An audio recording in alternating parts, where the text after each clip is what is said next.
What if I told you that in May 1945, as Soviet forces closed in on Nazi Germany, an armored train carrying 300 tons of gold, priceless artwork, and looted treasures disappeared into a mountain tunnel and was never seen again? That, for 80 years, treasure hunters have died searching for it? This is the legend of the Nazi gold train, the greatest lost treasure in Europe. April 1945. The Third Reich was in its death throes. Soviet forces had crossed into German territory and were racing toward Berlin. In the east, the city of Breslau, now Wrocław, Poland, was under siege. The Nazis had been stripping occupied territories of wealth for years. Gold from central banks, jewelry from Jewish families, artwork from museums, precious metals from churches. Mountains of looted treasure sat in Breslau's vaults. But now the Red Army was coming to take it all back. According to legend, Nazi commanders made a desperate decision. They loaded everything onto an armored train: gold bars, jewelry, paintings, sculptures, possibly even pieces of the Amber Room that had been stolen from Russia. Over 300 tons of treasure, some accounts claim. The train departed Breslau heading west toward the city of Waldenburg, modern-day Wałbrzych, where massive underground tunnel complexes had been built as part of the secret Project Rees. The train was supposed to arrive at Waldenburg station. It never did. Somewhere along the 65-kilometer route, the train vanished. Witnesses claimed they saw it enter a tunnel beneath Książ Castle in the Owl Mountains, but it never came out the other side. The tunnel was sealed, buried, or destroyed. Nobody knows for certain. And for 80 years, the Nazi gold train has remained one of Europe's greatest unsolved mysteries. To understand where the train might be hidden, we must understand Project Rees, one of Nazi Germany's most ambitious and mysterious construction projects. Between 1943 and 1945, the Nazis forced thousands of concentration camp prisoners to dig a massive network of tunnels in the Owl Mountains of Lower Silesia. The official explanation was that these tunnels would serve as an underground headquarters for Hitler in case Berlin fell, a subterranean fortress from which the Führer could command his armies. But the scale suggests something more. 7 main tunnel complexes were constructed, with shafts penetrating 50 meters underground. Some tunnels stretched for kilometers. The engineering was sophisticated: reinforced concrete walls, ventilation systems, drainage channels. Tens of millions of Reichsmarks were spent.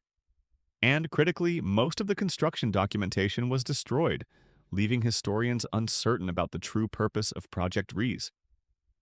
Was it really just a headquarters, or was something else being built down there? Some researchers believe the tunnels were designed to hide Nazi Germany's most valuable possessions: looted art, stolen gold, and secret weapons. Others think Project Rees was connected to advanced weapons development, possibly even the mysterious Die Glock device. Whatever the truth, the Nazis abandoned the complex before completing it, blowing up tunnel entrances and sealing sections to prevent Soviet discovery. Today, parts of the tunnel network remain inaccessible. Cave-ins have blocked passages. Flooded sections cannot be explored without specialized equipment. And the mass graves of the prisoners who built the complex have never been found. A grim reminder that the Nazis may have murdered thousands of workers and buried them inside before sealing the tunnels forever. The modern hunt for the Nazi gold train began with a deathbed confession. According to the story, in the 1970s, a retired Polish miner named Tadeusz Słowikowski met an elderly German man who had worked in the area during the war.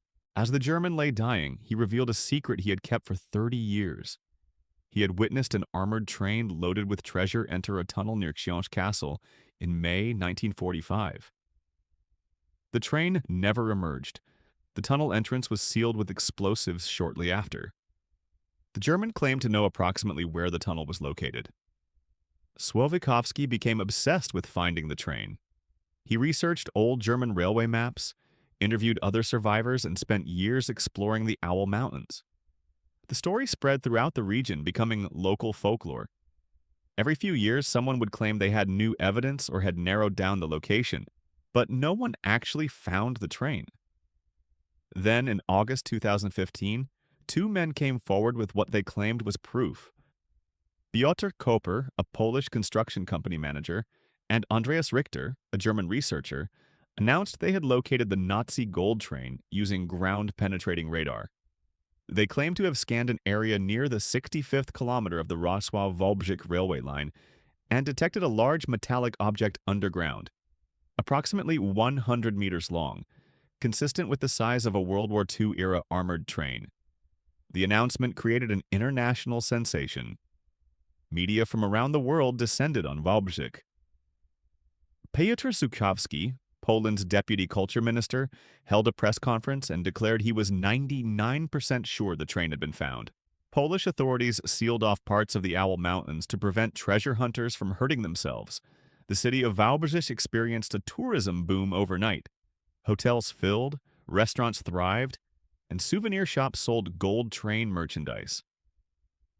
Koper and Richter demanded 10% of any treasure recovered as a finder's fee, standard practice under Polish law. They claimed the train contained not just gold and jewels, but also weapons, ammunition, and possibly valuable artwork. Some accounts suggested the Amber Room might be aboard. The estimated value? Hundreds of millions, possibly billions of dollars. But there was a problem. When scientists from Krakow University of Science and Technology conducted their own ground-penetrating radar surveys of the site in December 2015, they found nothing. No train, no tunnel. No large metallic objects underground. According to Professor Janusz Madej, who led the investigation, there may be a tunnel, but there is no train. The radar anomalies that Koper and Richter had detected turned out to be natural ice formations and variations in soil density, not buried treasure. Despite the scientific debunking, Koper and Richter were undeterred. They secured permission from Polish railways to excavate the site. In August 2016, with funding from private sponsors totaling approximately 168,000 euros, they began digging. A team of volunteers, heavy machinery, and media cameras descended on the location near Wałbrzych.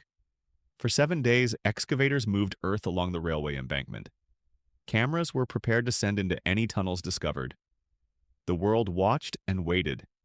And then, nothing.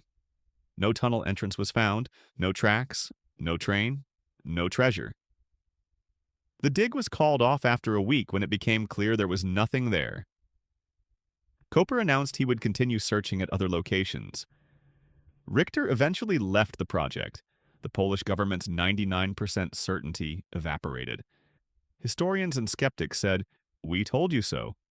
But the legend refused to die. Fast forward to 2025. Just this year, an anonymous group calling itself Gold Train 2025 sent a letter to Wałbrzych city authorities claiming they have located the train. According to their claim, 3 World War II-era train carriages are hidden behind a sliding steel gate in a camouflaged tunnel in the Swidnica Forest District surrounding Wałbrzych. The letter was filed under Poland's 2025 Found Objects Act and included 4 technical attachments: a map of the tunnel route, precise GPS coordinates, a terrain profile, and testimony from an elderly Wałbrzych resident who lived through the war. Unlike previous claims, this group has provided extensive documentation citing historical sources and engineering analysis. Kamila Świerczynska, a spokesperson for Wałbrzych City Hall, described the letter as factual and specific. Anna Nowakowska from the Provincial Office for the Protection of Monuments noted the sender's extensive analysis of historical sources. But officials remain cautious. They've heard bold claims before. Will this lead to a genuine discovery? Or will it be another disappointment in the decades-long search for the Nazi gold train? Let's examine what we actually know versus what speculation. Evidence the train existed.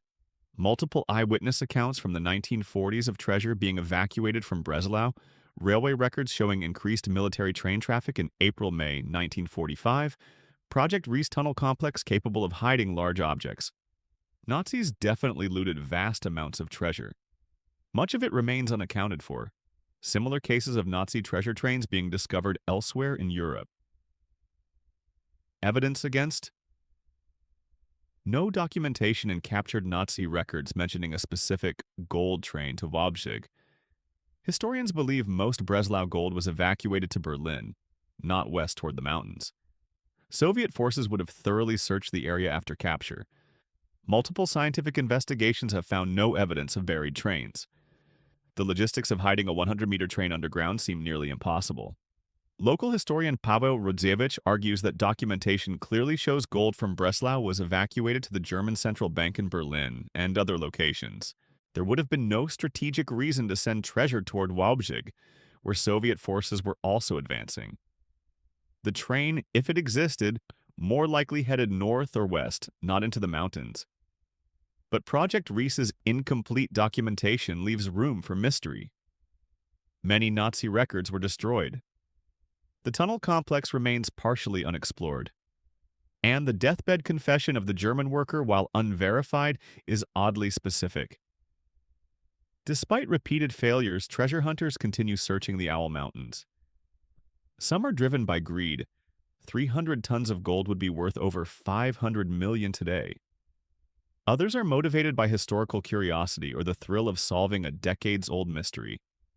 And some truly believe the train is there, waiting to be found. Tourism officials in Wałbrzych have embraced the legend. The city promotes gold train tours. Local businesses have profited enormously. Hotel owners, restaurant managers, and tour guides all acknowledge that whether or not the train exists, the legend has been extraordinarily valuable.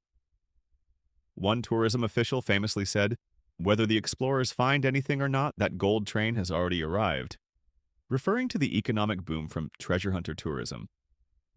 So is the Nazi gold train real? After 80 years, hundreds of searches, multiple excavations, and millions spent on investigations, we still don't have a definitive answer. The skeptical conclusion is obvious. The train never existed, or if it did, it went somewhere other than the Owl Mountains. The lack of documentary evidence, the negative results from scientific investigations, and the historical implausibility all point to the train being a myth. Wartime folklore that grew into legend over decades. But mysteries persist. Project Reese remains partially unexplored. Tunnels are still sealed or flooded. The Nazis absolutely did hide treasure in underground facilities.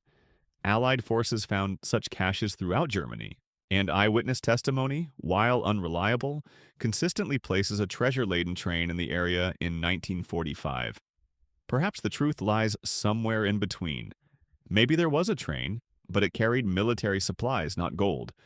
Maybe treasure was hidden in the tunnels, but not on a train, simply crated and stored.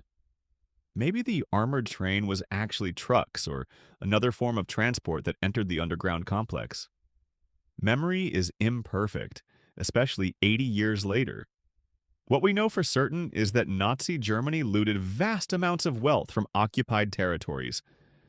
Hundreds of tons of gold, countless artworks, and priceless cultural treasures were stolen. Much has been recovered.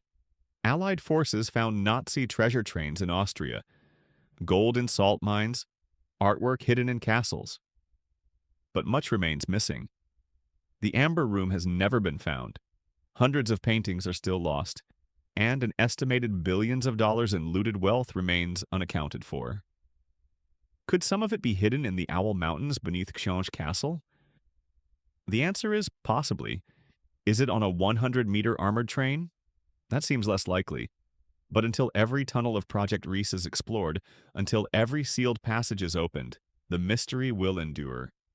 The 2025 claim by Gold Train 2025 adds another chapter to this saga. Will their coordinates finally lead to a discovery? Or will it be another disappointment in a long line of failed searches? Only time will tell. But one thing is certain. As long as the legend lives, treasure hunters will keep searching.